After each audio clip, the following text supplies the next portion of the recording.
All right, everybody. It is another Thursday. Weather's great. Running a little bit late here. I didn't think I was going to be able to make it in on time. I had a small safety meeting to go to, so I'm trying to rush from that and get here and hey, do the thing on time, right? So let's get into it. We see the most controversial issue out there right now. The hottest topic, as they say, that's on the street is President Trump. Of always, it's never nothing new under the sun with that. He's always gonna be there. He is the president, so we will always be talking about what's going on within the country, good, bad, and ugly. We don't have to agree, but we're going to talk about it either way. And the big talk, hey, listen, all truckers, you now have to speak English, proficient English at that. You got to speak really good English now, right? No more of this broken English. You got to be able to explain your ELD to a DOT officer. You have to be able to explain everything. He has the paperwork. You have to show them, but also proper English and an explanation of what each paperwork and details, right? Because they do ask you that. They do. I mean, I haul hazmat, so a little more detail when we get stopped by DOT and they start requesting paperwork and items of that such that nature. But I guess the question is, why now? Why now are we all of a sudden enforcing these rules that legally it's always been on the books, right? As they say, there's nothing new under the sun. This has always been under the books um, within the FMCSA about speaking English. But it seemed like to me it became a push um, here in the last, I'll say, 45 days. You know, Arkansas did their things, other states followed, and then the president of the United States decided, hey, I'm going to jump on board with this too, right? And hey, why not? If it's hot, you jump on board and you go from there. If you see that it's hot, I can't blame anybody for not doing that, taking advantage of that situation. But it begs the question: how is it really, in my point of view, how is it really affecting the trucker? Right? I mean, I do drive for a living. Everybody know that. At least 90% of people know that. And I have to ask myself from my industry and what I do. I'm local, like I said, haul hazmat, and it's not going to make a difference with me either way. We don't have that problem because of the rules are so stringent. Once you get your hazmat, plus just working for a hazmat company, they're just not going to allow that either way. You're going to be now. You can speak your other language. We have guys at our company that are Spanish. Uh, they speak it. We're Polish guys. They speak their language amongst each other, and those that can understand, they will speak it to us. So I don't have a problem with that. But I'm trying to see how does this affect the trucker, right? Because I'm more into the point of let's help the trucker, i.e., meaning let's make sure that our drivers are getting paid.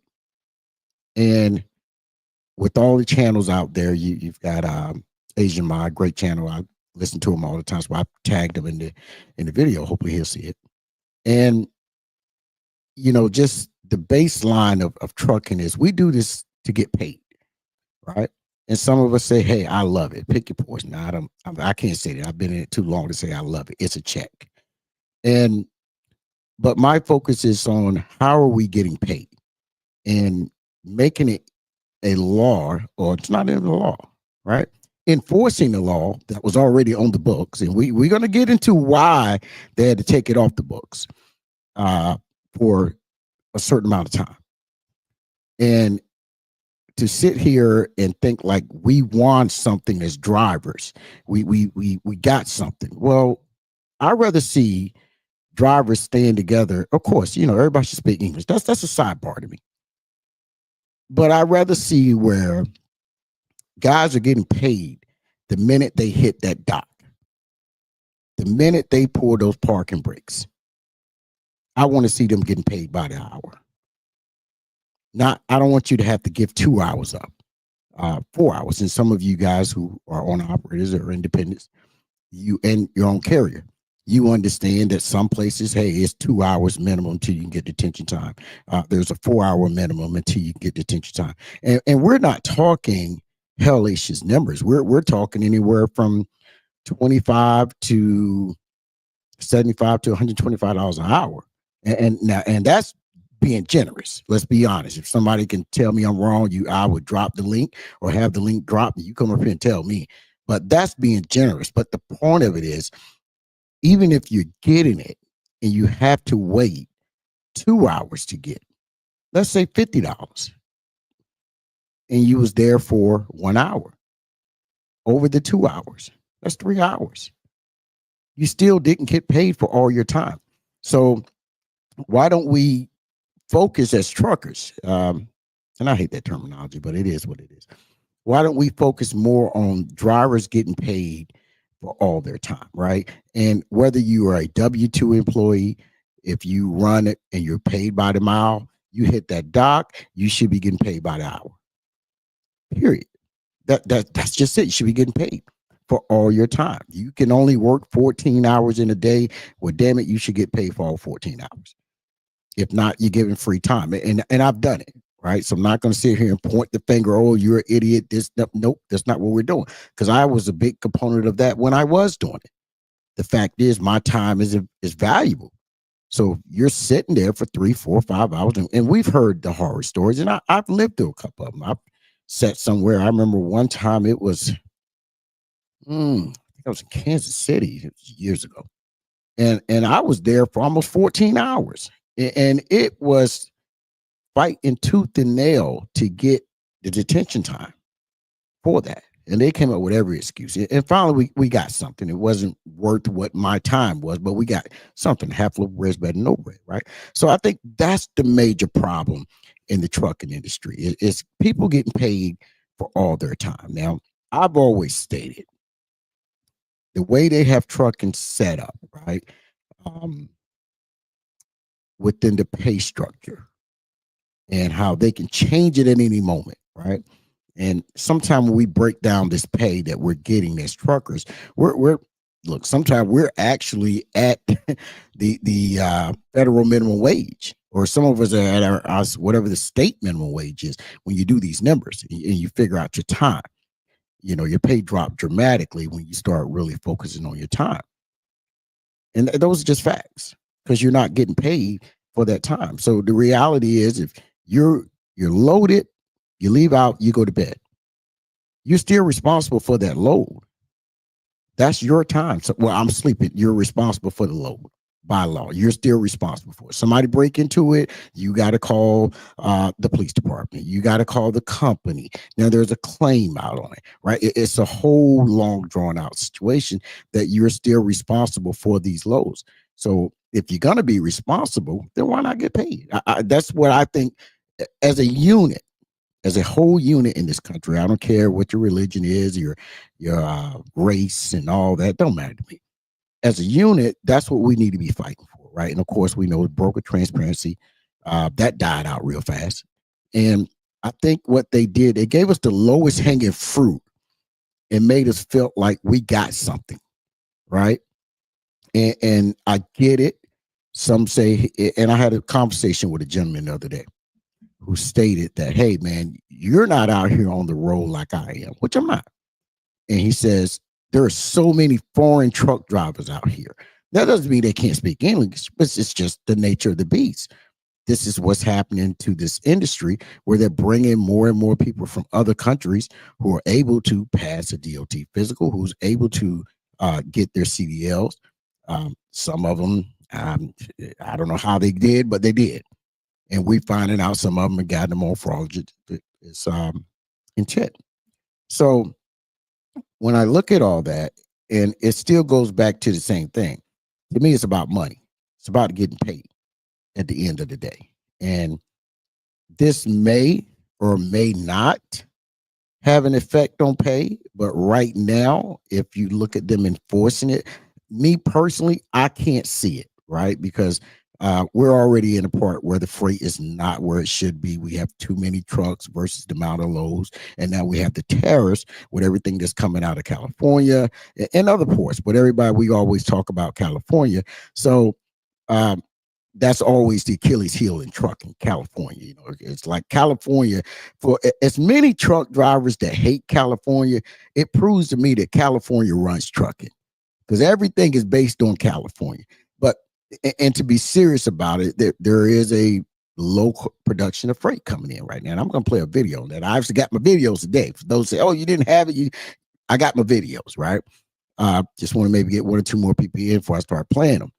And so when I look at that, we're already at a point where the freight's kind of slow. Guys are fighting to get the best rate they can to move their truck. I get it. And even the bigger companies are saying, hey, freight's a little slow. We're moving things over here. Everybody's making it work, right? I will give props to everybody that's out here doing it. But the reality is, it's rough out there. It's tight out there. The numbers aren't what they were 2-3 years ago. And just speaking with some of the guys who are booking their own freight, the numbers aren't what they were over 10 years ago. So we have a huge problem in this industry. But speaking English, I don't think that's the biggest problem. And then people will contribute. Oh, look at all the accidents they're having. Take the accident that they're having and take the accidents that the guys who were born in this country who speaks English proficiently, depending on the region of the country you're in, because if you're in different regions, your English is not going to be sound like it's spoken proficiently. So that's just a fact. Everybody has their own accent depending on the region you're at. So the words are going to come out slightly different. So to that, I will literally say, I don't see it making a difference. Now, I understand why they did it, and this was done under Obama. I can admit it. This was enacted under Obama because the shell oil industry couldn't get drivers. So it allowed them to bring in the drivers. But here's what you guys got to understand. And, DB always says the 3-car Monty. And T Hill put in the comment, smoke and mirrors. Right. And I always say, hey, don't fall for the banana in the tailpipe. We do have a president that signed executive order for this. But what we do know is there's always been year after year an influx of H-1B1 drivers. So if he's signing this executive order, but yet he's okay with H-1B1 drivers, I don't know. He's playing the dozens. I mean, is he on my side, or is he just signing things to keep himself out there, and we're not seeing the devil in the details and other things that are going on? Me personally, that's what I think it is. Oh, DB just shot in. Just want to show something to him real quick. I do have my glasses.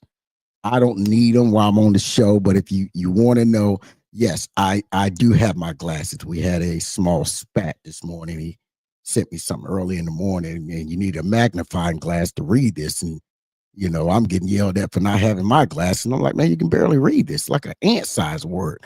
But we was able to get through it. And thank God for that. Right. So, but let me get back to what I was saying. And so when I look at this is all, I think it's a joke. Somebody else may say something different, but I personally think it's a joke with what he's doing. But listening to people like what's the guy named Mr. Global, who I'm a huge fan of. I was hoping I could get one of his videos to play, but it's a little bit too big. I couldn't upload it in time. But at the same time, he spoke on this about why they started letting these people in. And we know that Southern California has a lot of drivers down there who don't speak English. It's nothing against California. Texas have them that they speak very little English.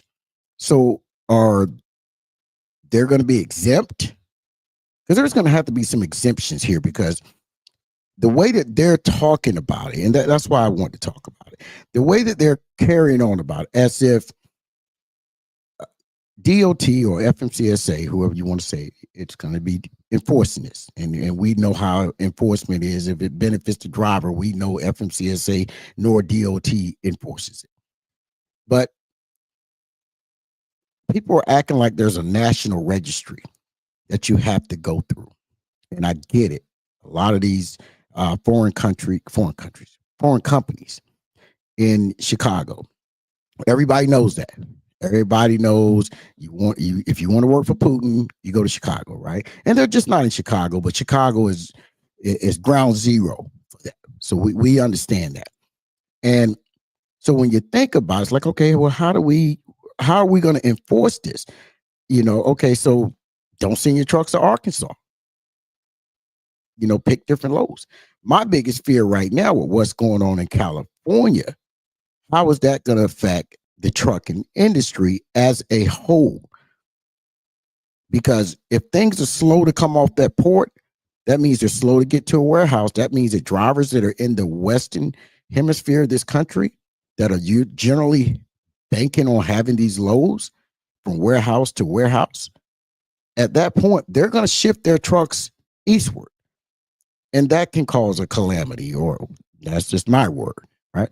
But it can cause a real bottleneck problem with guys fighting for rates right now. So that's my biggest fear. And you know, some of these guys, their business structure, business model is perfect. They can weather the storm. But some guys, you're a breakdown from being out of business. I've been there. So I've owned a truck. So I know what I'm speaking on. And it's not everybody's in each one of these categories, right? But guys willing, if you are in one of those, you're able to muscle your way through it. So let me play this one video first. This gentleman talking. And we're going to start with some of this stuff. Actually sitting in Seattle, Washington right now without a load. I don't have no load right now. I dropped my load 8 o'clock in the morning and it's already 1 o'clock that I'm sitting here waiting for the load. A lot of people been asking me, does it gonna get fixed? Is it gonna get better? I have no fucking clue what is gonna happen because day by day it's getting worse and worse. I have no clue. I haven't seen trucking industry like this in the past 10 years. This is the worst year for the trucking industry. Worst year. And when I came to the truck stop, I reserved a shower.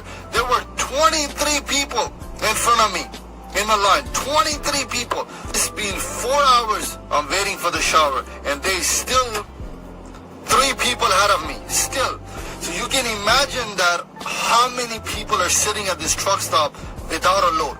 All the truck drivers, we have nothing else to do besides taking shower all day. Pray for everybody. Stay safe. All right. Hey, you heard it from the man. That wasn't Theo talking. That was him talking, right? So he's complaining about what he's seeing. And that's his reality. Not saying this is everybody's reality, but some people are going to be looped up into this reality. And it's going to be, how do we get out of this? How do we get away from this, right? And we can all point the fingers at whoever we want to. And I will say this. It's been proven that 80% of truck drivers voted for the president that we have. Now, if you voted for him, don't be complaining. Don't be all in the videos talking about, I told y'all this was going to happen. You didn't tell us nothing. Don't do that. Because a lot of y'all are here lying about, oh, I told y'all. If you knew this was going to happen, then why the hell are you cherry picking and saying this is the guy I want, but you said I told everybody this was going to happen? I didn't say that. That's what y'all said out there in that south of the Mason-Dixon line. Some of y'all out west. Some of you in the Midwest. That's what you guys said. I told y'all this was going to happen. Well, wait a minute. If you knew this was going to happen, why was you telling everybody, well, this is who I'm voting for. I ain't voting for her. Because I don't, man, she ain't even black. She ain't even black. And she locked up black people. Right? Y'all remember all that? So now all y'all was saying that. I need you to come to the front of the tape right now. I need you to come to the front of the class and tell us now all of a sudden, why are you saying I told y'all this was going to happen? Because if you knew this was going to happen, you should have told everybody so we would have changed our votes. Like, hold up, man. If you knew, I don't want this. You know, I may not like that person, but I don't want this because this is affecting my money. You see? See, it's all fine and dandy when you're doing good, but when you start hearing about everybody else hurting, guess what? People do stuff when their money get funny. Guys will take loads for nothing. A lot of them are doing it now. At least that's what I've heard according to the numbers. I'm not booking them, but I'm just telling you what I'm hearing. So that's one thing. It's like, come on, man. We see this, right? Let me play another, because I'm going to shoot these 3 videos off early, and then I'll come back to them, talk about them. Parents about the Metcalf for making a hero out. On behalf of the Black community, I would like to... Wrong video. Yeah, let me go to this one. From China. China is no longer buying American beef. They're buying beef from Australia. China is no longer buying oil from the United States. They're now buying oil from Canada. China is no longer buying American soybeans. They're now buying soybeans from Brazil. China is no longer buying Boeing airplanes. Xiamen Airlines actually just refused to accept a Boeing airplane that had just arrived in China. They're now instead buying Airbuses from France, or they're expanding Comac, the Chinese indigenous homegrown domestic airplane brand, which they just signed a deal to sell several Comacs to Malaysia. So what's happening is the entire world's system is shifting. China can basically buy everything that America sells, except for semiconductors, from other countries. The United States can only buy antibiotics, refined rare earth, iPhones, computers from China. China is no longer buying. All right. Keep myself back on stage here. Y'all heard the man. At the end of the day, he's preaching it. So we're in this tariff war or trade war, whatever they want to call it. And guess what? This is where we're at. You know what I'm saying? So it's like, okay, what are we going to do here, right? We've got to figure this thing out. We got the tariffs. We got freight coming in. Well, back up. We've got low volumes of freight coming in, right? And it's almost like, hey, what do? We got a couple of guys in there in the building. Y'all want to hit the link? I would drop the link. We can discuss some of this. If not, I'm going to keep on doing what I'm doing. Brother, don't text a whole paragraph. If you want to talk, come up stage. I'm not responding to whole paragraphs. And y'all always know who do that, right? Let me put it. I'm going to put them up. Y'all know who do this, right? S125 will come in and give us a whole history lesson and typing it, right? And but here's the thing, brother. That sounds good, but the last 10 financial crises we had were Republicans. And that's it's reptilian. What the hell? Okay, all right. Let me take that down. Like I said, if you want to chop it up, my brother, we can drop the link. If not, I'm not gonna keep yapping it up with that and that whole situation. You know what I mean? That's just the way I see it at the end of the day. But it is what it is. Let me take that off. I was trying to tap something. This talking about leveling up. We get that out of there.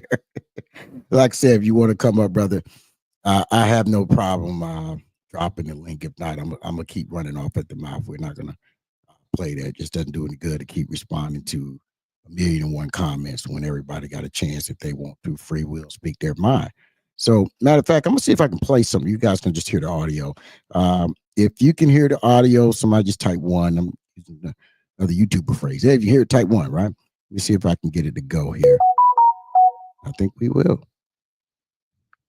Next, it started quietly, April 1st, no headlines, no sirens, just silence. Since that day, imports from China have dropped by 36%. At the Port of Los Angeles, down 35%. 80 ships canceled or arrived empty. Across the highways of America, it's even worse. Freight volumes have plunged 14.9%.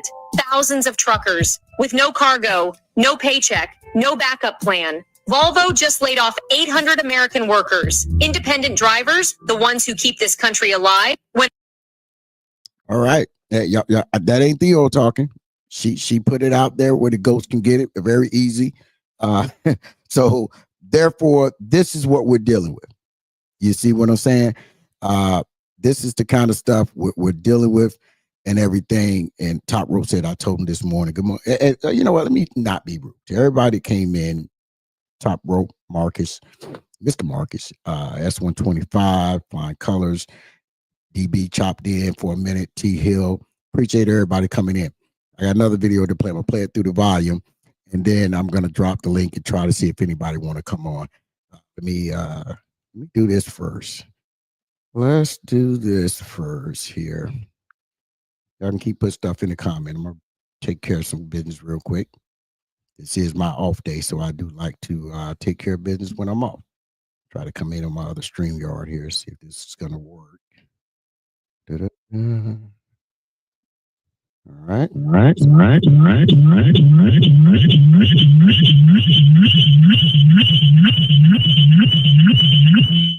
Ooh, y'all hear all that? That was a lot going on. Whole lot going on right there. You get me? Let me play this one video, then I'm gonna fix that problem there. Because I want to talk about these videos here. All right. It's my man, Mr. Global.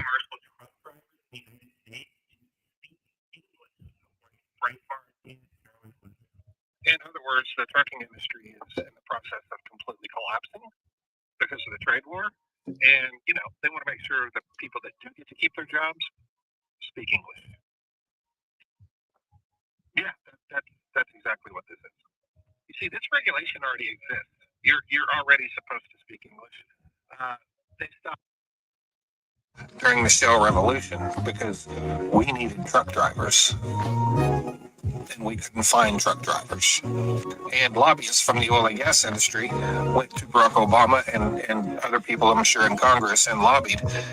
And the decision was made to not enforce this rule. There are, Lord knows how many non-English speaking truck drivers in the oil and gas industry. I don't know how many there are. It's a lot. It's a lot. So this is definitely going to have a big impact on oil and gas.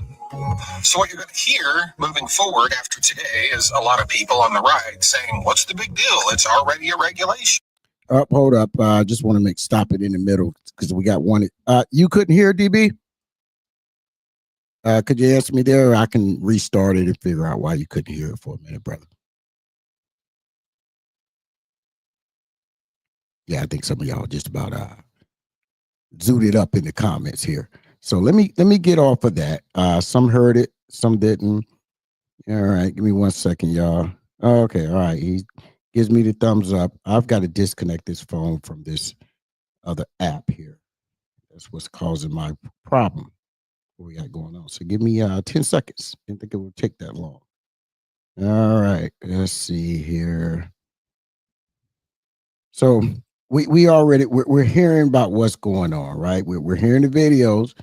And everybody's saying the market is slowing down, how it's affecting everybody and everything. So it's like, okay, what do we do now?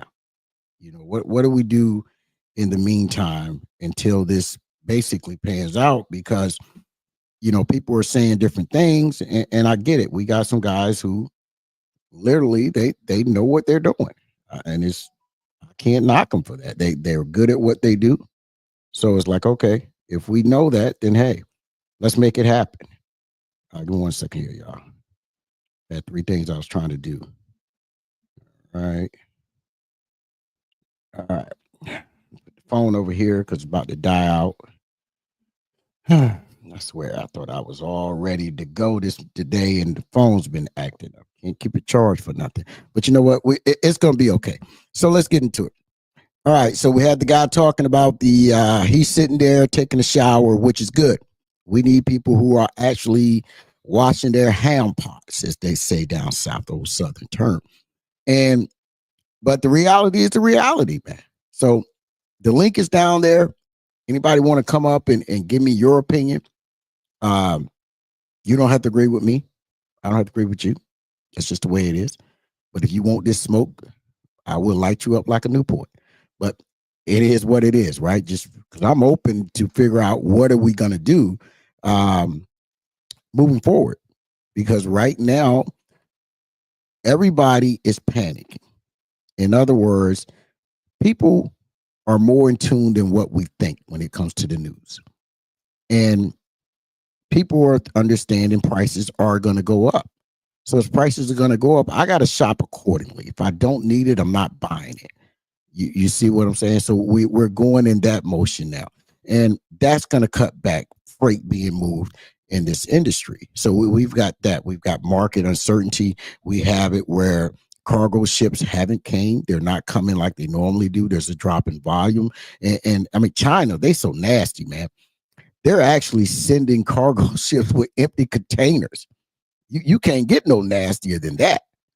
You know what I mean? So this is what we're contending with in this industry. And I don't like to get up here and do a whole rant about trucking, but I think I had to do it today because of the simple fact that a lot of guys, whether you was on Instagram, YouTube, TikTok, whatever, they pushed the narrative that the economy was so bad in the last 12 months. Oh man, I've heard guys, man, I made more money 30 years ago in trucking than I do now. And I thought about that. I literally had to think about that. Because I'm gonna tell y'all something. When I came in this business, the top mileage rate, shit, y'all got me cussing. The top mileage rate was, I think, was 26 cents a mile. And for OTR, it didn't hit 30 cents a mile until like 99. And that was good paid. 32 in 2000 when you was, hey, you was moving up the ladder. You see what I'm saying? You was moving up the ladder. And look at his brother here. His brother talking about, he wanted attention. Let me give it to him. Biden economy was horrible, but Biden economy was the gold rush, brother. All right. But like I said, don't, let me stop. I'm not even going to keep answering because he ain't scared to come. He's too scared to come up and talk about it. You know what I'm saying? Top row, if you got time, hit the link, brother. DB posted it. Me and you can talk about this. I don't need none of these keyboard thugs that be talking all that smack and everything. Then when it's time to explain, they can't do it. You got what I'm saying?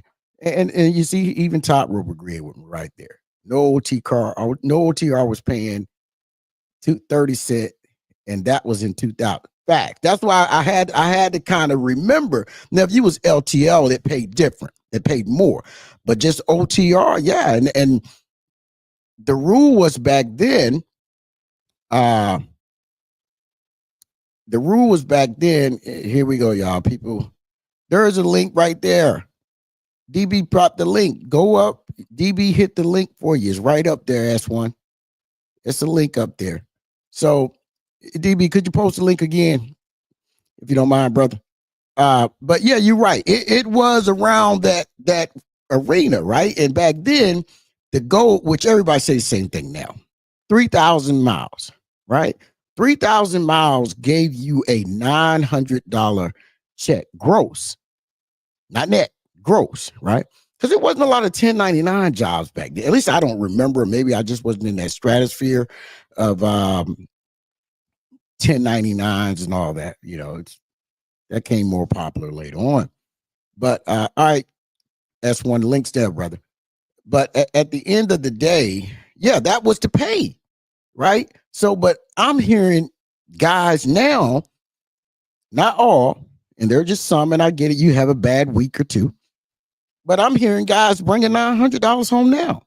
So how do we go 25 years later and people are kind of making the same amount of money? It don't really make sense. You know what I mean? So that's I'm trying to figure this out, right? Like, we fighting for people to speak English, but we're never fighting for what count, which is your wallet. I'm a firm believer. Vote on your best interest. Your best interest is your wallet. That's your money, right? Vote on it. But we're seeing people aren't thinking like that. They're not voting on that. They worried about who got what in between their legs, which is some of the dumbest stuff I've ever seen in my life. You know, I follow this one YouTuber, big YouTuber, and I'm not going to say his name for the comment I'm about to say because I'm never into bashing him. And I've even told people to go follow him on this channel. But at the end of all his videos, you know, he doesn't like the Democrats, and he's got every right to. I don't like that. You like what you like, right? It's always about what somebody got in between their legs. If you constantly worried about what somebody got in between their legs, you just telling me what time it is. All that other stuff is irrelevant, right? Because that's the focus. So when people are talking like that, they get you wound up, then they throw a curveball in there. You get focused on the curveball. You done missed all that. Show your face, brother. I just got to make sure it's you. I don't need anybody coming up, popping up, showing no pornographic pictures. So if you show your face real quick, that's 125. I'll bring you up. I've seen you before. I just got to do it. Yeah, he still got himself on the K sign. I can't bring you up till I get to see it's actually you. I know what you look like. Just click it down. Can't nobody see it right now. You're down in the background. I'm keeping you. I'm letting you come in the back door. How they used to make y'all do down there. Well, you from Cleveland. You might not have to come in the back door. I don't think you know about that. Oh, his mic is back. My mic is back. When you're in the back room, if you want to show your face, boom, you can. But I gotta see it. I'm getting it popping. What the? I don't even know what that means. So, but we'll keep talking. Once you show your face, I'll bring you up, brother. Whenever you're ready, show your face and I'll bring you up. So, but like I said, nobody's talking about the real stuff, the stuff that's really affecting people in this industry. We worried about who can speak English. Now, let me tell y'all something. Now, don't none of you dumb ass truck drivers get out there, start thinking now. Somebody in the truck stop and they on the phone with their people and they talking their language. You got the right to say, you got to speak English. You got to speak English. You don't have that right. They got the right to say what they want to in their own language. They got the right to do it.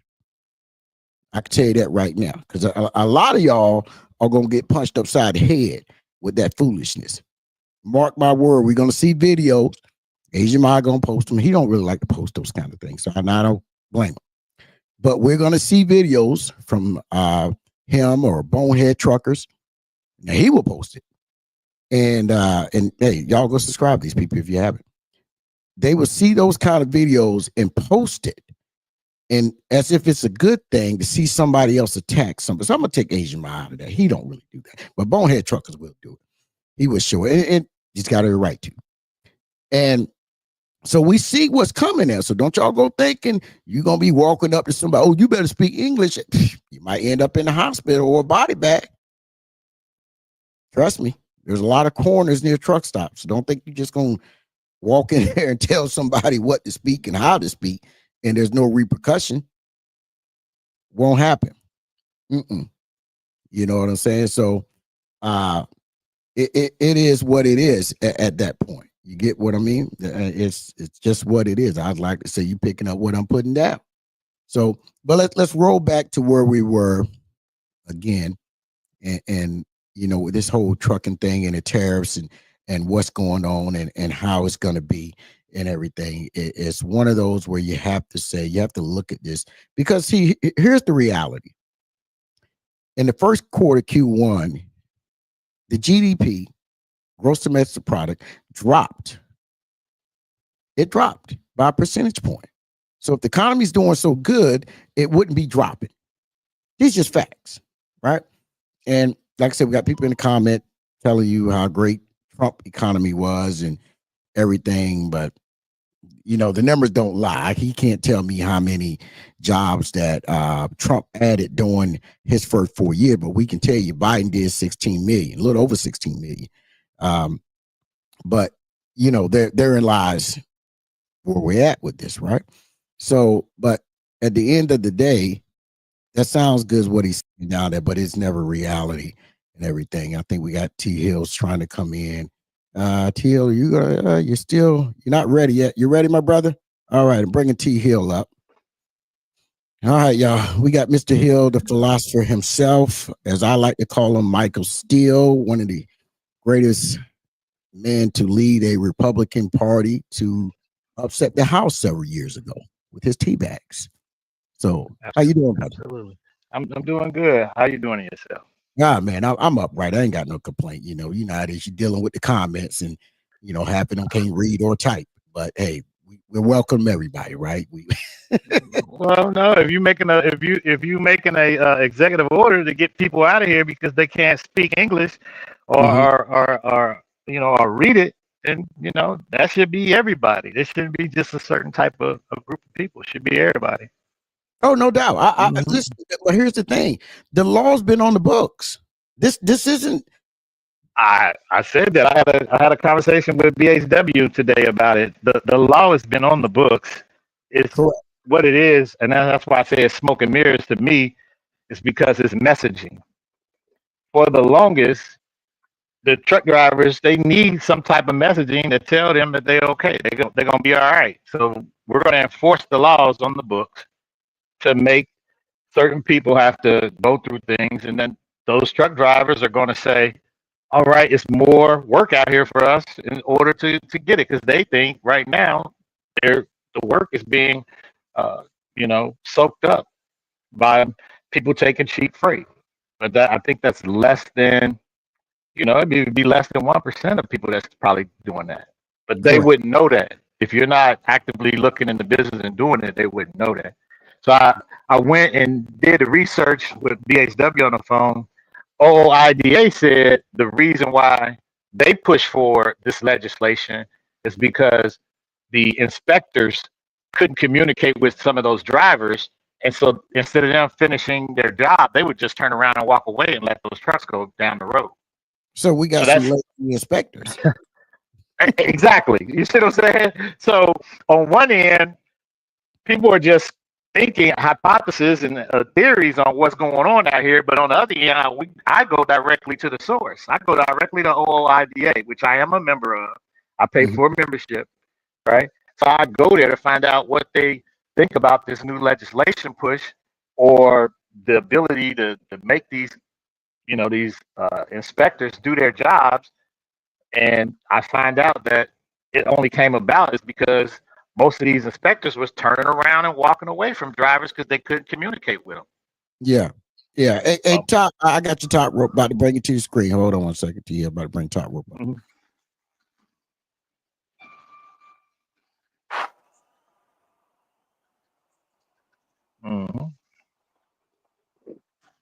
All right, we got Mr. Rope in here. Go ahead, T Hill, if you don't mind, finish what you were saying. What's going on? You got it. You got it.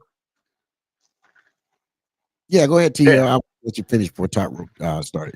No, I was just saying that it to me, it's smoke and mirrors. It's already on the books.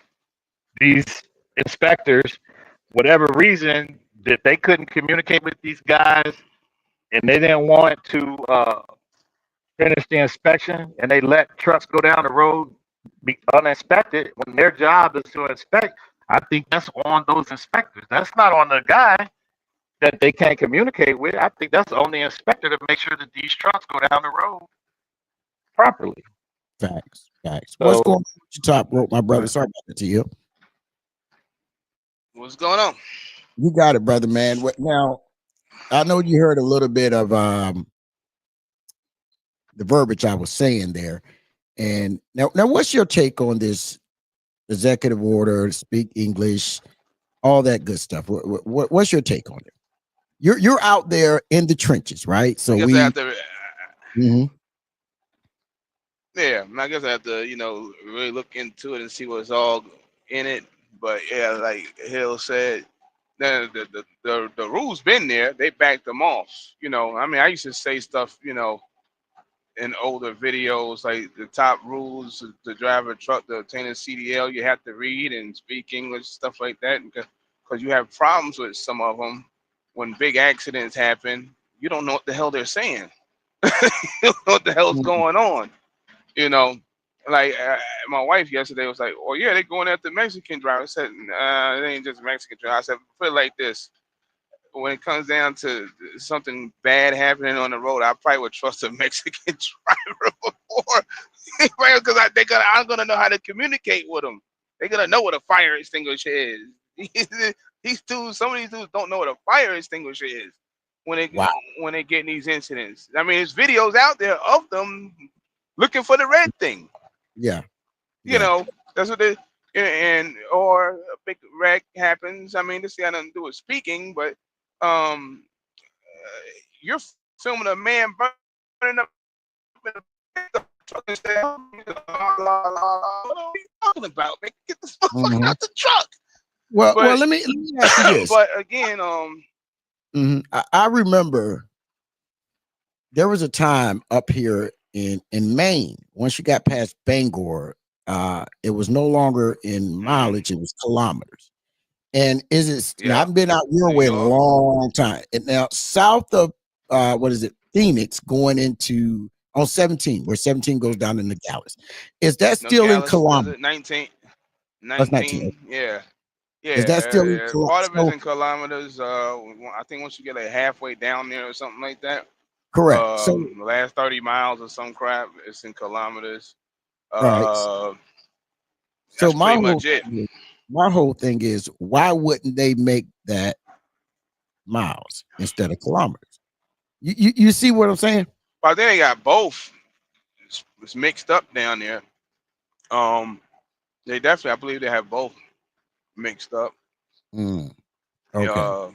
But yeah, that's about one of the only interstates outside of maybe down here going towards San Ysidro and California and stuff like that.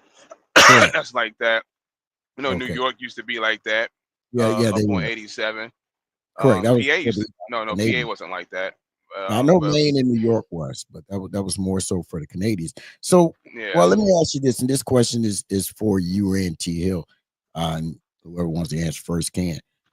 With what we got going on with the tariffs and container ships haven't came in and are not projected to come in, let's say in another 14 days. Well, do you think that's going to cause more drivers to, and when we say container ships, everybody think of the port drivers, right? But there's it still goes to product. rail too. Yeah, there you go. There's product that's got to come on truck out of there to the Midwest, right? The Southeast, Yeah. the Northeast, right? So, and this question is for both y'all. Now, shut up for a minute. You guys talk. Do you think it's going to shift those trucks over into the Southern Hemisphere, the Midwest, into the more of in that area of trying to get freight? And how do you think that's going to change the market? Well, that's how that's how it always goes. If it's dead for them, they're gonna try to jump in another market, another field, and do whatever they can to survive. That's gonna happen. I just dropped the video earlier this morning talking about that, especially the amount of container trucks on the road. I don't see a lot of them. But eventually, if it gets worse, that's what drivers are gonna do. If they get their hand on a dry van, they get their hand on a reefer or whatever, or lease on to somebody, they're gonna get back in there and flood the market out even more. Yeah, I agree with that, Theo. Anytime in trucking, when one industry or one part of trucking isn't doing well, and the other half hears about it, they have no choice but to pick up and go to where they're going to make some money at, because that's the whole thing. We're in business. We're in business to try to make money. We're not here to just be like, well, dry van ain't paying well, we just going to stick here and wait it out. No. If dry van ain't paying well, then we go over to reefer. Reefer ain't paying well, we go to flatbed. Flatbed ain't, we're going to go to tanker. I mean, you're going to move around. But I have a question for you, because I had the same question for BHW this morning. Correct. Go ahead. Talking about, because you got to be able to drive, and it's unsafe if you can't read. Let me ask you this question, and probably for the listeners too, to think about this. Knowing what you know now in trucking, and I'm assuming you don't speak Japanese, because I'm gonna use Japanese as an example in this situation. You don't speak Japanese, but if you Google a Japanese transportation signage, like they would have in our driving BMV driving manual, the signage, and you had looked at it, because I have, but if you go and look at it, do you think, knowing what you know now, you could go over to Japan and actually drive a truck? Say that again. I couldn't. My damn thing. Could you go over there and drive a truck in Japan if you looked at their? Yeah, if you looked at their signage in a PDF format, if you just type in Google Japanese transportation signs.pdf, it's going to show you what the signage is going to be when you go over there to drive. Now, if you go and look at it, it's going to be similar to ours. It's not going to be all the way like ours. Like the stop sign isn't going to be, it's not going to be a stop sign. It's going to look like their stop sign, right? A triangle. Right. Yeah. Ours isn't like that. But their stop sign not going to be. It's going to be like a square or something. Yeah. It's going to be a triangle for them. But so yeah. What I'm saying is if you know what you know now, driving a truck here, if you had to go over to Japan, could you drive a truck? Probably not. You have to get with their shit. It will be. I'm yes or no. I know y'all talking about yes or no. It's BHW said he couldn't do it. Okay, and that's fine if you can't do something. But if you're getting chased out of a certain country and you have to go to another country to try to make a way, I'm pretty sure you're going to learn that particular way. I don't see it being as dangerous as he's talking about, because you need to be able to read that, you know, these signages above, you need to be able to read them. Yeah. Well, If you just I'm look looking at at the signs, it's going to give you it's going to let you know, red means it's something cautious, and yellow, means it's something going on. You're going to be aware. and, Yeah, you and study. If you guys, you study that. If you study their signs and you understand them, then you well, know if that's one thing. You know, but now you're getting a big ass wreck in Japan and you don't know how to speak Japanese. You know, like, oh, there's somebody else under that car over there. You know, it's gonna be like, it's gonna look kind of crazy. You know, you don't know how to say there's another body under the car over there. You know. So knowing what you know, I mean, as a truck driver, I'm asking, so knowing what you know, as a truck driver going over there to try to drive their truck, like I said, I think I could drive a truck. Am I going to be able to speak and communicate with them? Probably not. If I don't know all of their language, I'm gonna have problems, right? Yeah, but as far as me driving a truck, I should be able to drive a truck. And then along the way, we're going to learn something. There's people here that when you see no trucks allowed, people here that speak English, they still drive a truck down the street. correct. And they say, I didn't know that. We got homegrown people that do that. Wasn't the issue. When I looked it up, that wasn't the issue that we had. We had the issue of the inspectors not being able to communicate with the drivers. So unless there's another issue that you can share with me about the whole ordeal, then I would like to see that. The issue was these inspectors couldn't communicate with the drivers on inspecting these trucks, so they didn't do it. Now, if there's anybody in the chat that can give us the issue, I would like to go look it up. Well, I don't think you're going to get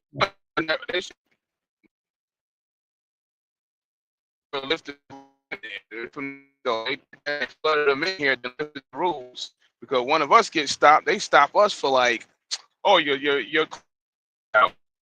One of them gets stopped, it's like, off back, you can't communicate. Two, they got like something. Let's say a regular. Put it like here's the problem. North Carolina, I did a video the other week. Like North Carolina back in the day, they used to have certain DOT officers in the blue cars that only really dealt with commercial vehicles. But now every state trooper in the state can deal with a commercial vehicle and do an inspection. And the problem with some states, they're not like that. So when they come across these guys in traffic stops, these dudes aren't even DOT certified by the state to run it. Like that video that came out recently, but it was back in 2023. You stop a Mexico truck, this dude got fake tags. This dude got his license is legit. They ran it in the database, right? But he was speeding, he was doing this, he was doing that. Now I gotta call a DOT officer out here to do an inspection. We ain't got one for like 150 miles or whatever. He gotta let him go. Can't do nothing with him. But if the state, now that's the state fault for not having enough DOT certified officers to write his ass up accordingly. He probably could have gave him a speeding ticket. I don't know what the real end result was. That's what I'm saying. In that video. I don't understand why authorities or police officers are going on outside of their scope. Right? If your scope is for speeding, right?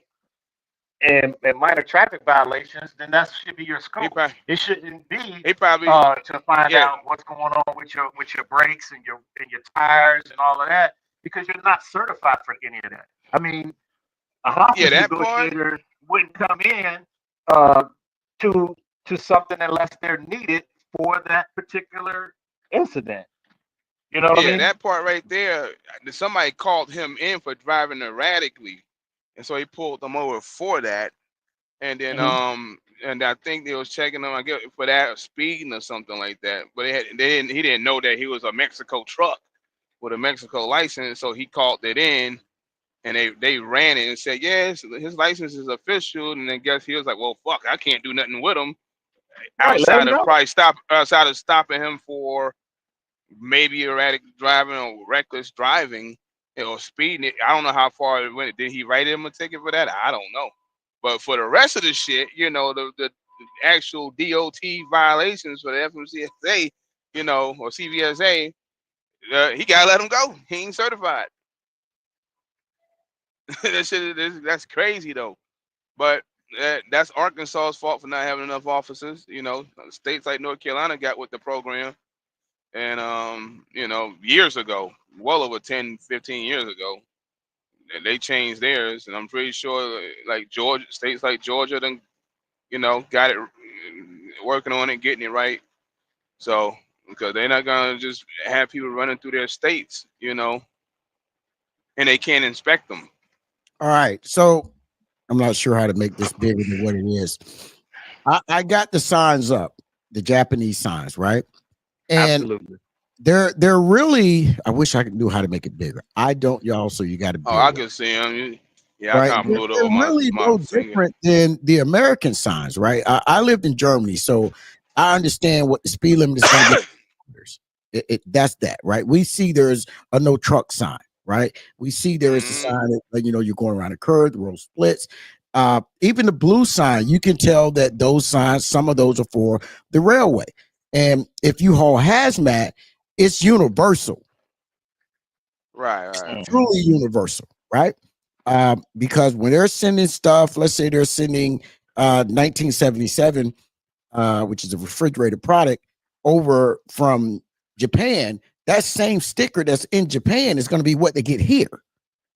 Yeah, that's universal. So I don't think us, and I'm not speaking for every driver, but I don't think for the most part that we will have that much of a problem. I think it would be like anything.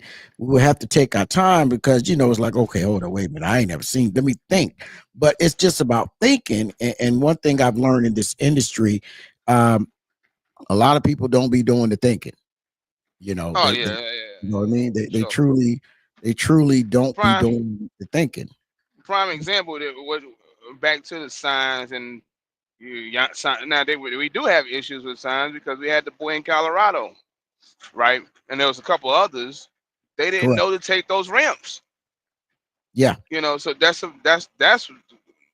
was brought up recently, you know, numerous times, and it was another one somewhere else. But yeah, so there is a problem there with some of these dudes because some of these dudes actually are just getting pushed through trucking schools or whatever. Well, before they came with the new, you know, regulations to get a CDL, go through all this extra stuff.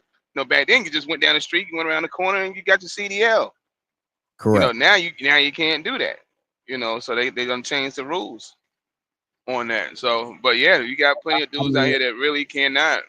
You can get a lot, even some American drivers too. You can put some signs in front of them, they don't know what the hell they're looking at. You know, they don't even know what they're looking at. You know, they're just in the truck running down the road. And it becomes a big issue when you're running down a mountain and you don't know that your brakes are gone and you run past 5 emergency ramps. Correct. And I remember there was several years ago, there was a young lady from Canada that ended up, I don't know if it was the Wisconsin area. She ended up crossing a 200-year-old bridge because she didn't know not exceeding 4 tons. Pennsylvania? I think it might have been Pennsylvania, but they didn't know it was in tons. Now I'm not sure what it is in Canada, but there is always. Here's the thing: I think most weight on the back of these trailers, the containers, they say kilograms or grams, or whatever. I forgot what it is, but you can convert it, right? We all know tons. Every 1,000 is a ton, right? So if they say nothing over 40 tons, that means nothing over 80,000 pounds. 80,000 pounds. Yeah. You see what I'm saying? So I think we on one hand we give people too much credit, but on the other hand, it's something that we should know. But yeah, I think if I had to go to Japan, and my Mandarinese is not what it used to be, but I think I could do it comfortably. Now it would take a minute because you know I'm like, well, to make sure that this sign is what it is, right? But most of the signs all across the country, well, the world, not the country, they're somewhat universal, right? And some things are just common sense. We drive for a living, so of course, to us, we're going to see this as well. This is just common sense, right? It's like a rotary. You, you know what I mean? Mm, People lose their mind when they got to go through a rotary and not understanding a rotary is 10 times better than an actual stop sign. You just get in where you fit in. So, and that actually saves people from getting red light tickets, running tickets on running red light. So I think it's a great thing. But it's just one of those. Um, this whole English thing, and I agree with T Hill perspective of, it's the DOT officers that are really the problem because they don't know, and it's not going to make it even better just because everybody speaks English. If your driving skills are horrible, your driving skills are horrible, right? Like the guy in Colorado, he didn't know anything about the exit ramp, but then he had an issue. He couldn't stop the truck, period. He had bad brakes. So you see what's like that particular issue, there were so many red flags along with the not able to basic not knowing that there's a runaway ramp. Okay, cool. You done complained about the brakes are bad. You still take the thing. Now the brakes are bad. And now guess what? That lets me know you wasn't really taught you didn't. how to Yeah. run the truck, right? Because I get it from the perspective of there are a lot of people that are coming to this industry and they're throwing them in the truck and they aren't really experienced. And when I say experienced, meaning they're just used to driving a specific region, right?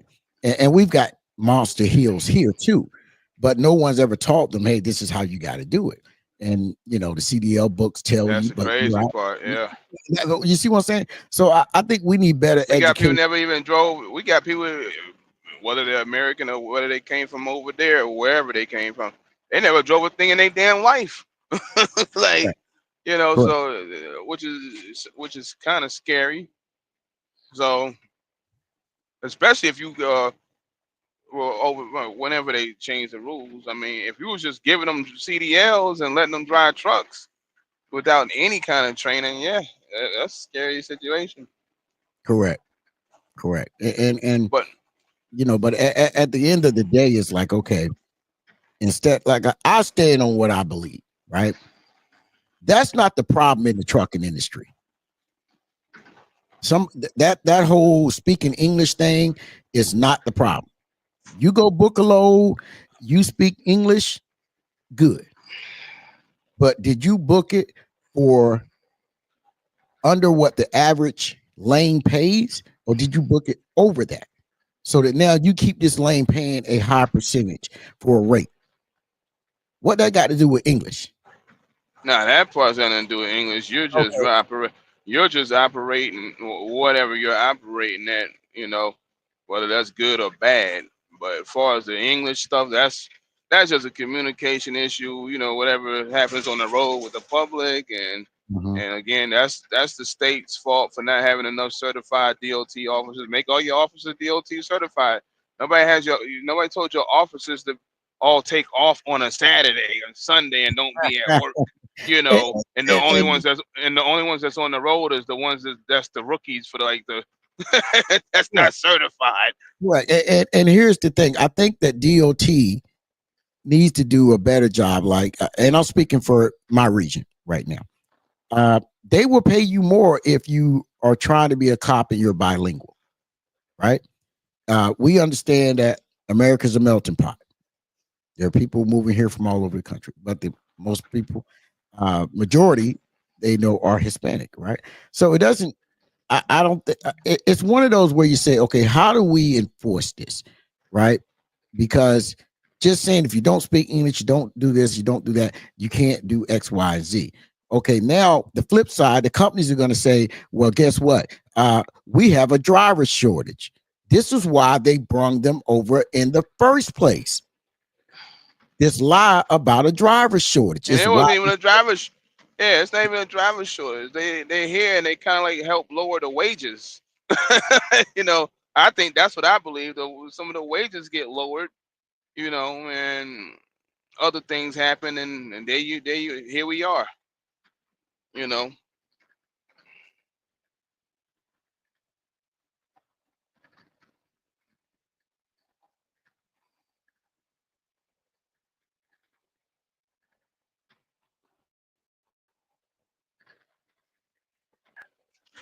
I think Theo mistakenly muted himself. Unmute yourself, Theo.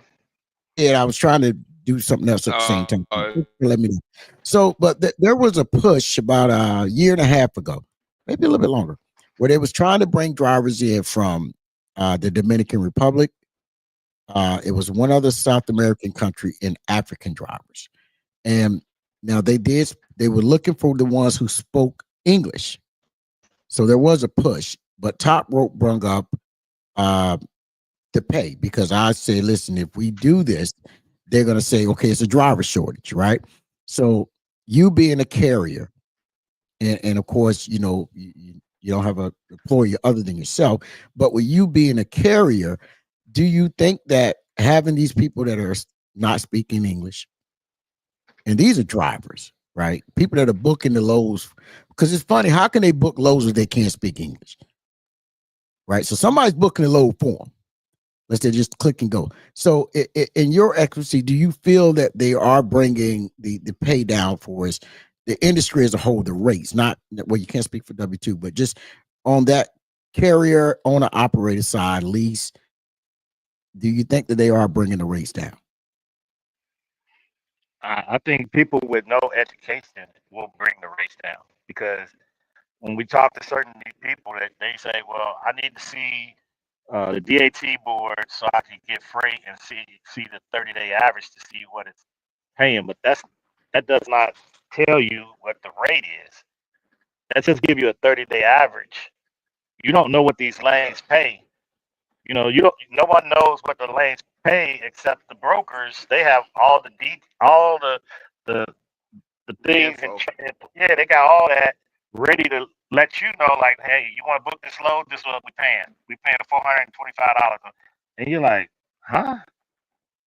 And we talked about Amazon this week. So I go on Amazon, I look, they got loads going out to Phoenix for $1.23. So you mean to tell me you're gonna pay a driver 60 cents, half of that, and then your cents per mile is gonna be in there? Like, there's no way you're gonna have profit inside of $1.23 when you gotta pay a driver. Even if you took it yourself, you gotta pay yourself something. Unless you pay yourself 10 cents a mile, there's no money in there on $1.23 a mile. And that's if you live at Amazon. If you had a deadhead to it, that's gonna bring your rate down. So you might be taking it for less than $1.23. You might be taking it for 87 cents a mile. So I don't understand why people don't understand the numbers. And because when you don't understand it, then that's what's gonna bring the rates down. Because if you're taking truck drivers for that, yeah, you're gonna truck drivers can't a good number of truck drivers can't do math, man. I was talking about this. I think I spoke to this with T Hill, DB 125, whoever. I was talking 125 about this earlier. I said, you have drivers out here, like we can sit here and have a conversation, right, and be like, so how you running? How you doing? Yeah, I run about like $3, $3.01 a mile, something like that. Yeah, I got this load. It pays $3.45 a mile or $2.75 a mile. But then there's these other drivers. I got a load for $3,000. I don't know. It paid $3,000. Right? Okay, so how much was it a mile? They don't know. They don't know. They just know it says 3, and that's it. They just know it says 5. That's it. You know, and that's what you're playing with out here, in the market. Absolutely. So lack of knowledge is what's gonna keep you behind. You gotta learn real quick if you're gonna be out here what this stuff pays, what it should pay, what you're trying to get for it. You know, and there's a lot of people out here. There's a lot of trucks now. Like we was talking last week, right there, about running from the West Coast back to the East Coast. You know, at one point, loads were paying, $10,000, $11,000 or whatever, go back to the East Coast. Correct. There are these drivers now that take loads all the way back to the East Coast for $5,000, $6,000, $7,000. And some of them may be team loads, and they're running them back for those rates. They was like They don't understand. So they don't understand it. So they think that's a lot of money to run the loads back, do multiple stops. All they see is a number, you know. But at the All right, same time, we got you Dirty just made Broker. at the same time you just made a $10,000 lane, or you helped make a $10,000 lane, $11,000, $12,000 lane. You turned it into 5,500,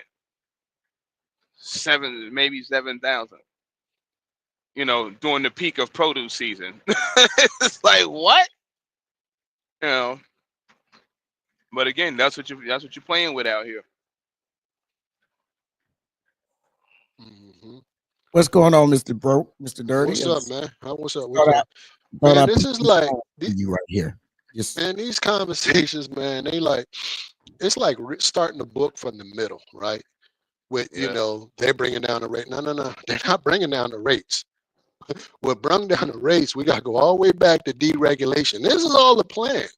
You understand? Yeah. So when they flood more people into you flood more people into the market naturally going to go down. You understand? And that's what they did, man. Any and everybody could go sign up, get a truck, and go book loads from here to Timbuktu. Years ago, you couldn't do that. Yeah. Once they started deregulating, that means they knew what was going to happen. That was going to just drive it down. And who's going to profit from it? The big shippers, man. You know what I'm saying? At the end of the day, as long as they can flood that market with drivers, that's just naturally, you know what I mean? It's just going to drive down the price. They flooded with the drivers, and then all of a That's sudden, it. you know, you get all this other crazy stuff going on, like crazy accidents and stuff, and then they push for autonomous. They push us up out of here. That's Well, what they're doing. That's probably the ultimate goal right there. well, you brought up autonomous, right? And I'm gonna say this a little later on before we all get off about autonomous. I want to hit on something DB was saying, and I agree with them. We discussed, and I'm gonna have my picture up on this one. We discussed about how there was a time in this industry where you couldn't just run all over the country, especially as an independent. Yeah. Because you didn't want to pay for states you wasn't going to run loads in, right? Your IRP. So guys will they would run around with 5 tags on the truck. Those are the 5 states that they operate in, right? And then once they open it up, said, okay, instead of doing that, every state wants to cut. It became a tax thing. We're all going to be able to just run everywhere we want. And once they started that, okay, I think that hindered the rates. I think that the 1099 companies kind of help infuse the downward market of the rates at the same time. And I get it. I'm not knocking anybody that has to feed their family, but I think it did cause a huge problem.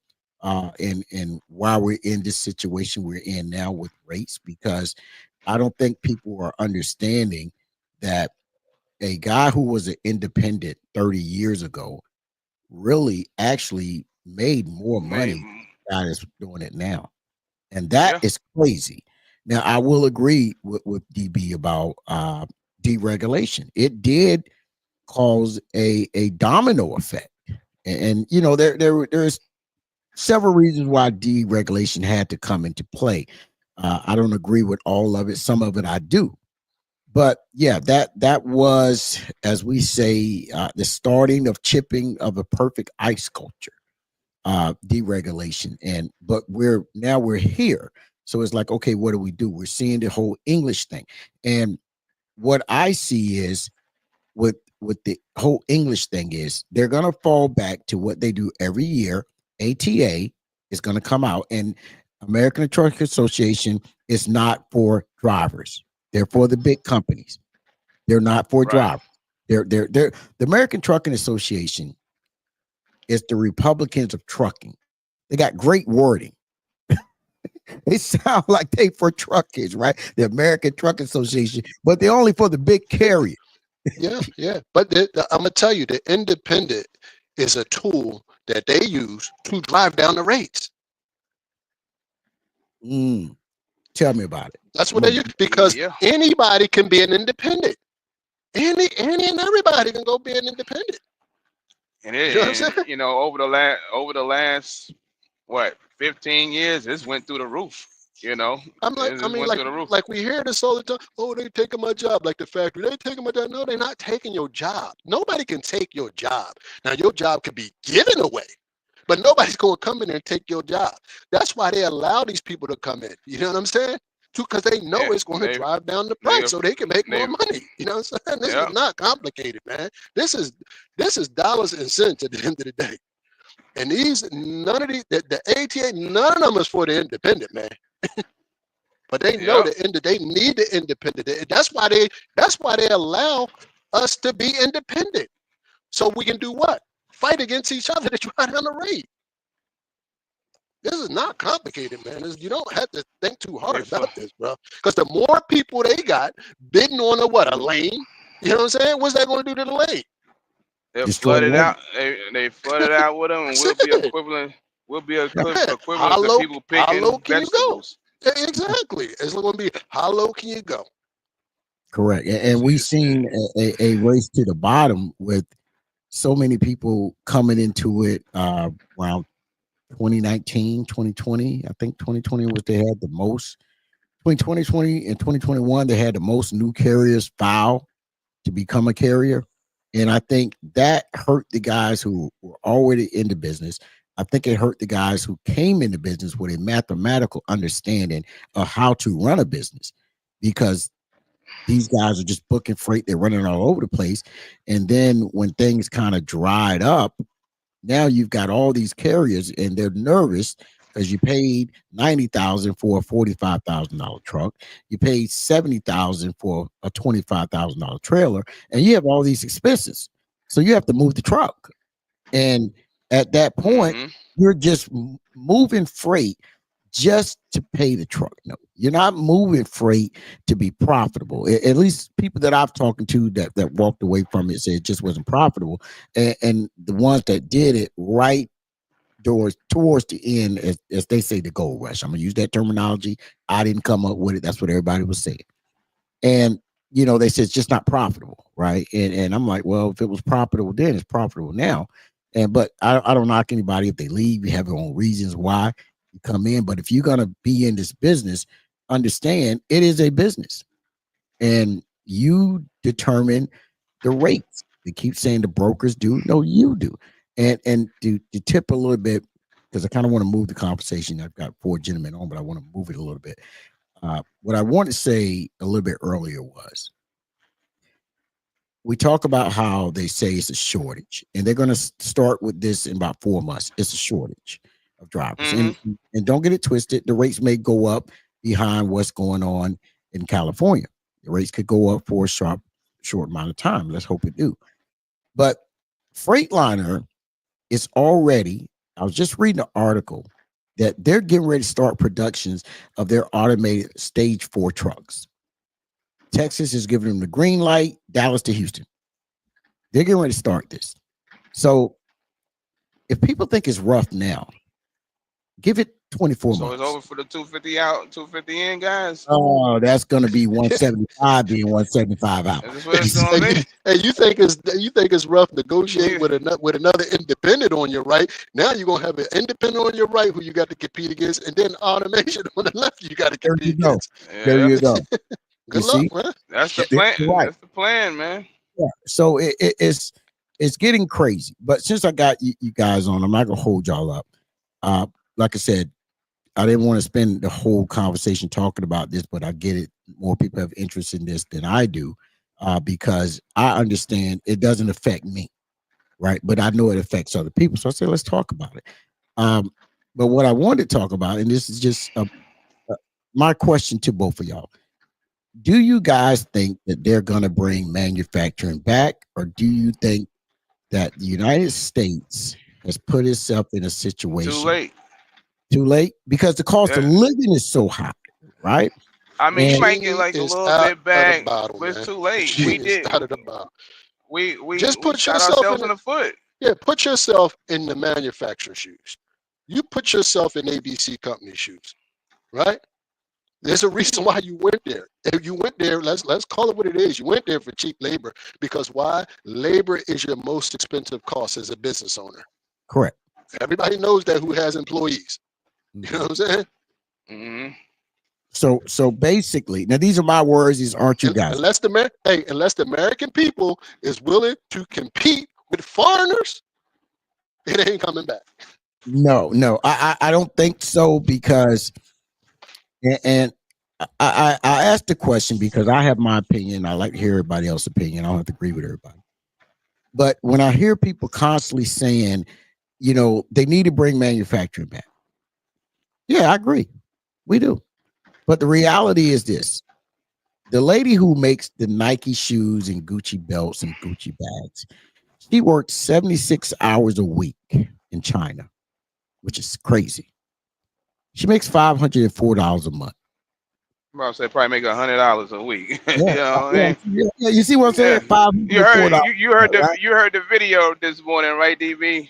I said they did all that terrorist stuff, but it's like, you know, what you doing in China? They can eat rice and noodles forever over there. That's what Like, they can. That's what they've been doing. That's what they don't understand. You think you're gonna do something to them? Yeah, you think you're gonna compete with that when goddamn the average rent is what for apartment, a 1-bedroom apartment, 2-bedroom apartment, almost $2,000 a month? Yeah. How you gonna compete with them, man?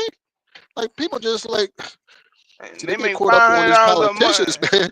They're running the goddamn 3-car Monte on your ass. Yeah. Because I'm gonna tell you right now, if I was a business owner, why would I bring my company back here again? Correct. I'm in business to make the most amount of money, like anybody else as an entrepreneur. You know what I'm saying? You know what? I'm gonna play this video again. I'm not sure if Top Rope was in. I'll play this video. We chat on it about 10 minutes, then I'm gonna shut it down. But it hits on a lot of cylinders, and I don't think we as Americans truly understand that we are a consumer country now. We don't build anything, and because we consume so much, at some point in time, the bubble's gonna burst. And because China and Indonesia, European nations, countries in Africa that are now growing populations, and the majority of people on the continent of Africa are youth. So in another 5 years, they're going to be spending. I don't think we're not realizing we actually put ourselves as becoming a tier 2 country. Third world. We third world bound. Third world. I would say that. Let's play the video real quick.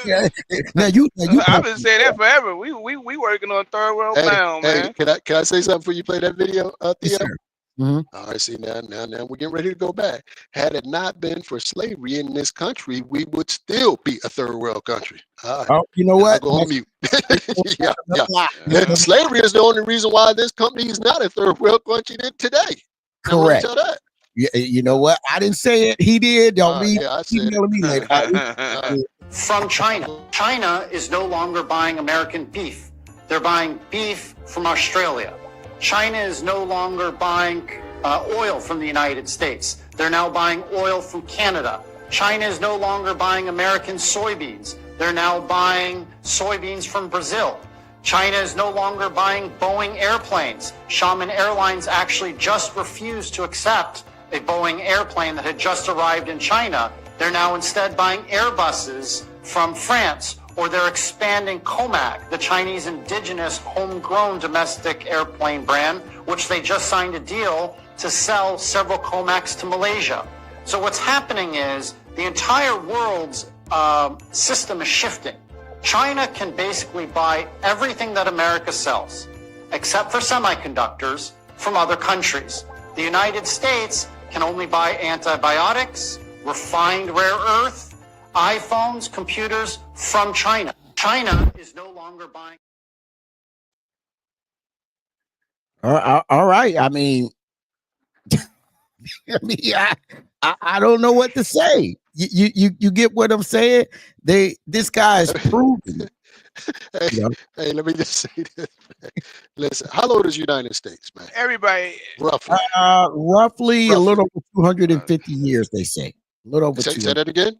It's no. It's something about shit. It ain't even 300 years old, man. What are you talking about? I keep thinking about the 13 right? So we go. Right. So now you got that. Now you got a country, right? That's over 5,000 years old. How you gonna catch up? Correct. But here's the thing. This country when we But think about China, that's why I say there's a good book called The Good Earth, and it shows in this late, I can't remember the author name, but she wrote it back in 1931, and she broke down the conditions of how the Chinese used to live, right? And this was how they kind of lived up to like the middle 1960s, 70s, and they were just so poor, but they had pride in being poor. But they decided, you know what, we're better than this, because remember the Chinese held on to a long tradition. And then once they came out of that traditional way, it was like, okay, we get ready to move forward. And they had the numbers. They're not like the US, where if we have a surplus in the federal government, we've only had that a couple of times, we give tax breaks. Well, if they've got a surplus, they build roads. If they got a surplus, they invest in education. If they got a surplus, they invest in health. You see what I'm saying? So we've been doing it the caveman way for so long that now That's why we're falling further and further behind, man. Yeah. That's why they put an emphasis on education. We trying to get rid of education. Yes. We to the point we're trying to privatize education now. They're doing it. Which education is one of the things. Free education, the public school system. See, people don't know this because people don't damn read history, right? That's how America got a leg up. Correct. On the competition from public education, teaching people to read and write. Now they're trying to privatize it. You're going to have to pay to get a public education. These countries over here, they putting their money into that, man. They pumping that. They made that a priority, and that's why we're falling further and further behind. Yeah, people wouldn't know that they don't goddamn read, and they don't leave the country. Stuck with the debt. Kids over here can't even damn read and write. We know it. Yeah, that's true. That's true. I mean, we listen. We have states that the average reading level on these states are at an 8th grade reading level. Right now, doesn't mean everybody there. And we're talking adults. We're talking adults. Cuba has a higher literacy rate than we do, because we took the emphasis out of education and put it in all these other things that means nothing, to the point now where we need the education to compete. We can't compete. Like DB said, they're trying to privatize all the education and taking certain programs out. So at this point, it's like, okay, I don't have any kids. Well, kids in school, get that way. Hopefully some grandkids come along. But it's like, what kind of education are they walking into now? You know, I mean, what are they walking into? We're already trying to strip what people can learn in history. So that's a whole nother live I want to do. But I just don't see a good outcome out of this, because the way we're doing everything right now, especially now, and I'm not blaming all of this 100% on the President Trump, but he is not. He's helping it too. You see what I'm saying with the devaluing of the education department. We know Reagan really stepped standpoint. So it comes down to, where are we going to be, where are we trying to move, how are we trying to move forward in this country and everything. But, at the end of the day, man, it's like, okay, it is what it is, But like I said, to everybody out there in that truck, hey, man, it's Thursday, tomorrow's Friday. Hopefully y'all can get home safe. If you come home every day, hopefully you get home safe, see the family, whatever. I just don't think the English only is going to really help the truckers the way they think it is. Because one thing I know about this industry, 3 decades in now, one thing I know is the industry always thinks 5 years ahead, while we're just thinking about the next day, the next load. The industry is always moving forward at the end of the day. And it may not be with me. 6 months, or what happened 6 months ago. Correct. You see what I'm saying? Yeah. We telling you, or somebody's telling you what's about to happen, what's coming up. You want to tell me something about 6 months ago? Like, there you go. We're not worried about 6 months ago. Yeah, and we will argue, not saying me and you, but some people, not everybody. I don't want to paint their broad brush, but people will argue about the 6 months ago and not worry about tomorrow, right? Because tomorrow is really what affects you. 6 months ago, it is what it is. If you haven't adapted to it, I don't know what to tell you. You got to adapt. Every day we adapt out here. So, but just moving forward, listen, we got to realize, man, if you're going to stay in this industry, even as a W-2 guy, you got to keep yourself ready. One, make yourself so that you're appeasable when you go and apply for a job. You're on op, independent, full carrier. Make sure your trucks look good. You know what I'm saying? Riding around with stuff just falling apart. You know what I'm saying? Make sure it's good, because I got that camera for you. Yeah, there you go. Well, I believe image is everything. I believe image is everything. But at the end of the day, you know, we're going to see what's going to happen. Like I said, you know, there's no secret. Ships aren't coming to the port. And these countries are reevaluating what do they need the United States for. And now one thing I didn't know that we actually get a lot of beef from Mexico ourselves. And that's one of the reasons why the European countries don't want the American beef, because of the antibiotics that we put in our beef. You see what I'm saying? So we have that dilemma going on, right? So the farmers are starting to take effect. I think Trump's just going to bail them out, but they voted for him, so they shouldn't get a bailout, right? You voted for this man, and you complaining your soybeans ain't selling, right? You voted for him. Now you got his 2024 flag turned upside down. Y'all doing all kinds of stuff with stand by your man. Dolly Parton that thing. Stand by your man. Y'all. That's y'all version of saying not my president now, I guess. I don't know. There you go. Wow, man. And it's crazy because, you know, no president, if you vote for him, is going to do everything you like. But if I tell you I'm going to screw you, if I tell you I'm deporting all these illegals, and your farming base, your workforce is illegal, why are you mad? I told you what I was going to do. You see what I'm saying? And I would say, and this is why, you know, T.O. said it best earlier with the smoke and mirrors. What he's doing is, if you want to arrest the illegals, stop trying to go to Democratic cities to prove a point, right? If they're there, get them. I don't have a problem with that. All you got to do is go to these farms. That's where they at. They're there working. Right. So if they say we just had a major bust in Hartford, Connecticut, of illegals, well, guess what? They aren't going to affect my money. You see what I'm saying? Because actually they buy items, so it will actually help my money. But when we look at this, the whole overall scheme of things, you're not going into Smithfield in North Carolina and getting those people out of there. They're not doing that. They're not going to the JBS and getting those people out of there. They're not going to the chicken houses in Jake, Alabama, and getting those people out there. They're not going to the chicken houses in Gainesville, Georgia, and getting those people out. That's where they at. Yeah, they're not going to Sioux City and getting those people out of there, right? Whether it's California, Washington State, they're not doing that. So it's all a dog and pony show.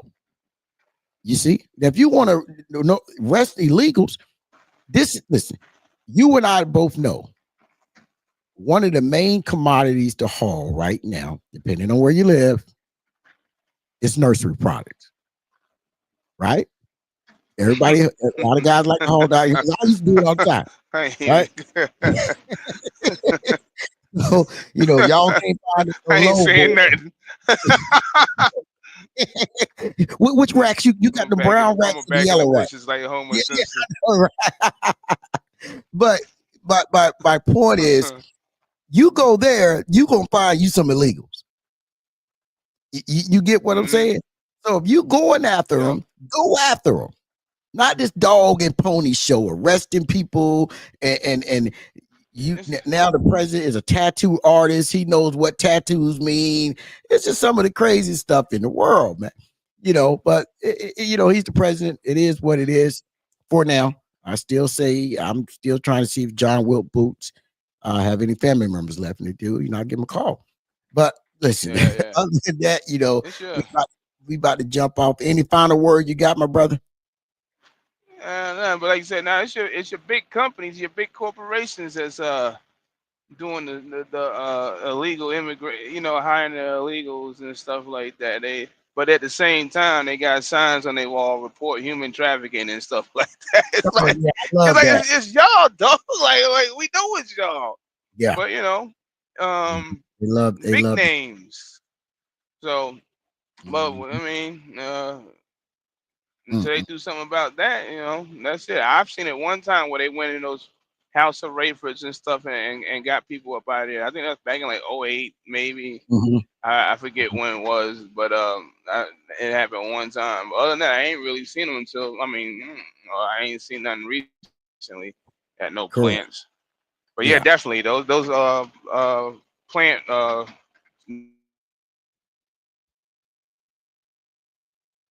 out there. But other than that, man, yeah, it was. I came in in the middle of it when DB shot me the joint. But yeah, so, well, we'll chop. Yeah, oh yeah, I can hear you. You're breaking up a little bit, but that's normal. That's normal. You always break up a little bit on us, but like I said, we'll chop it up, my brother, on the line there. Maybe one day this week, catch you out there when you out there working, and we'll try to do it again. All right, yeah, man, I'll be around. Not a problem, brother. Yep. Later. Yep. All right, everybody, that is it. We were damn, I didn't mean to go this long. Whew. Yeah, I'm sweating. You know what I'm saying? I know everybody, y'all ain't see me. Everybody always see me with a hat. Yes, I do have hair, and I'm trying to pull my hairline down a little bit. If I can, pull it down a little farther. If not, this is what we rocking with, right? We not George Jefferson yet, but we getting there. But you know what? I ain't gonna worry about it. When I finally go George Jefferson, I guess that's it. I'm going all the way bald. You know what I'm saying? So my phone's just going off like crazy. But listen, I want to thank everybody that came in. T Hill, of course, my brother DB, those two guys, I rock with them all the time. Great guys. Flying Colors came in, Top Rope, Marcus, Harpo. I call him my TikTok brother because we always hit each other back forth on TikTok. Mr. Marcus came in a little late, but it don't matter. He came to class, right? So at the end of the day, man, I'm going to say this to everybody like I always do. Everybody be safe out there. Stay prayed up, stay strapped up. And I mean stay strapped up. And hey, listen, weekend's coming up, so let's try to get home to the family and go from there. And we will